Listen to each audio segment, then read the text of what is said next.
अस्सलाम वालेकुम व्यूज़, मैं हूं मियां दाऊद और आज मैं आपको रियासत मदीना की एक और शर्मनाक हरकत, रियासत मदीना का एक और शर्मनाक स्कैंडल जो है वो बताने जा रहा हूं। लेकिन अगर आपने अभी तक मेरे चैनल को सब्सक्राइब नहीं किया तो कर लें और साथ ही जो नोटिफिकेशन बेल है उसको भी ऑन कर लें ताकि आपको रियासत मदीना और हुकूमतों में होने वाली जो करप्शन है उसकी वीडियोज़ और सोशल वीडियोज़ जो हैं वो मिलती रहें।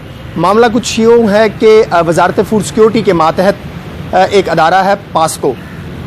पास्को की ज़िम्मेदारी है कि वो गंदम की स्मगलिंग की रोकथाम करता है, मुल्क के अंदर जो गंदम की ज़रूरियात हैं उसके लिए इक़दाम करता है। इस अदारे में हुआ क्या?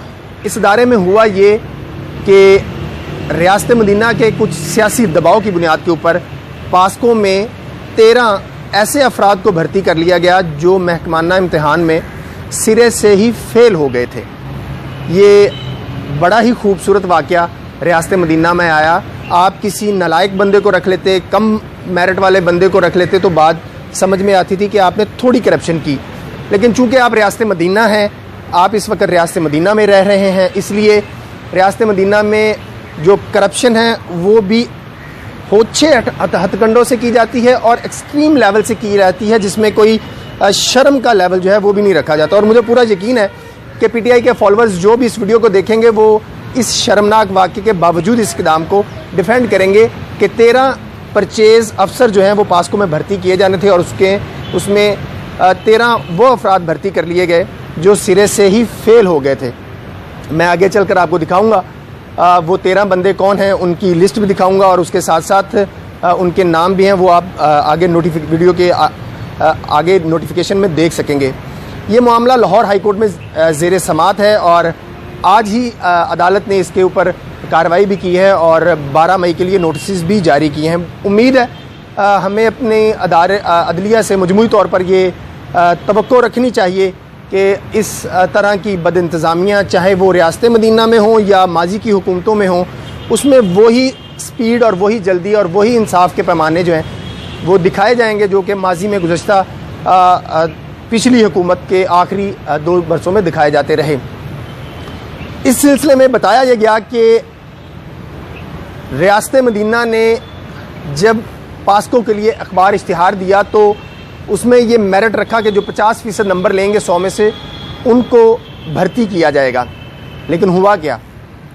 हुआ ये कि जो रियासत मदीना के सबसे ज़्यादा चाहने वाले हैं, जो खुले आम नंगी करप्शन करते हैं और फिर उसके बाद कैमरे के ऊपर आके कहते हैं कि नहीं हम तो वाली हैं, हम तो वली हैं, हमने तो कोई करप्शन की नहीं, उन अफराद ने दबाव डालकर 20 नंबर वाले, 34 नंबर वाले, 16 नंबर वाले अफराद को पास्को में परचेज़ अफसर भर्ती कर लिया।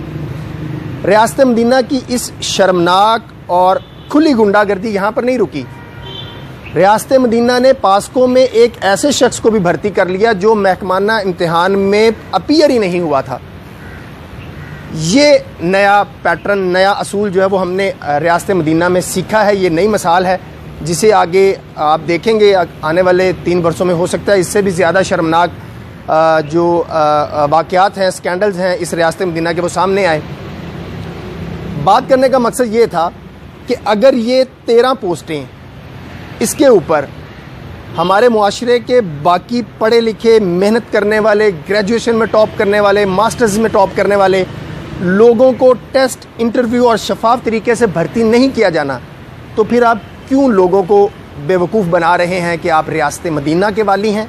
आपके हाथ में तस्बीह होती है और आपकी नाक के नीचे से आपकी काबीना के लोग आटा और चीनी स्मगल कर जाते हैं, आटा और चीनी की कीमतें बढ़ा जाते हैं और ये ऐसे ही परचेज़ ऑफिसर होते हैं जो गैर कानूनी तरीके से भर्ती किए जाते हैं, फिर वो गंदम की स्मगलिंग में माफिया का किरदार अदा करते हैं।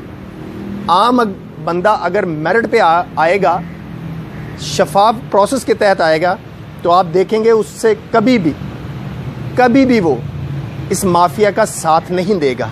लेकिन माफिया को चूँकि इस रियासत मदीना के बाकी के 3 साल चलाने के लिए अपने बंदों की ज़रूरत थी, इसलिए इस खुली गुंडागर्दी, खुली करप्शन करते हुए जो मेरिट पर आने वाले अफराद थे उनको नज़रअंदाज किया गया।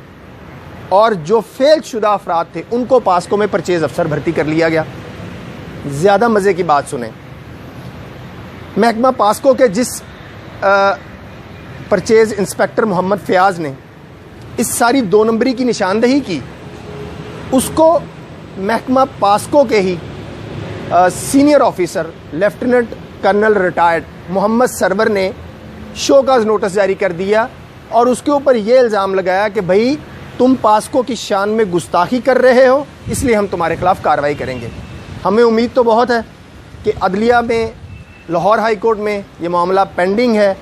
अदालत से ये इस्तदा की गई है कि इन 13 अफराद को नौकरियों से बरतरफ किया जाए क्योंकि ये फेल शुदा लोग थे, और तवक्को करते हैं कि 12 मई को इंसाफ का बोल जो है वो बाला होगा। इस वीडियो से मुतल्लक अपनी राय का ज़रूर इजहार कीजिएगा। आपको ये वीडियो पसंद आई तो भी, अगर आपको ये वीडियो पसंद नहीं आई तो भी।